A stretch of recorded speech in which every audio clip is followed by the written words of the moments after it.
ઉધનામાં ફાઇનાન્સરની office પર 2 round ફાયરિંગનો મામલો. Firing કેસમાં ઝડપાયેલા 4 આરોપીઓનું સરઘસ. ઉધના પોલીસે સ્થાનિક વિસ્તારમાં સરઘસ કાઢી કાયદાનું કરાવ્યું ભાન.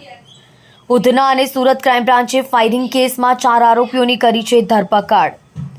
ચારે કેસમાં મુખ્ય આરોપીઓ ગુરમુખ અને શુભમ ઉર્ફે માફિયા પોલીસ પકડથી દૂર.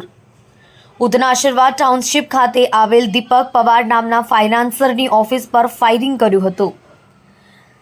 એક ગોળી ઓફિસના કાચ પર જ્યારે અન્ય એક ગોળી તોતિંગ વૃક્ષમાં ધસી ગઈ હતી, જેને કારણે ફાઇનાન્સરનો બચાવ થયો હતો. આ ઘટનામાં ફરાર આરોપી ગુરમુખ અને હાલ ઝડપાયેલા આરોપીઓ પૈકી અજય ઉર્ફે અચ્ચુ લિસ્ટેડ બુટલેગર કાલુની હત્યાનો આરોપી.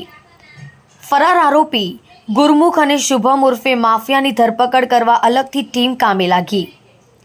જ્યારે હાલ ઝડપાયેલા આરોપીઓનું જાહેરમાં સરઘસ કાઢી કાયદાનું ભાન કરાવ્યું.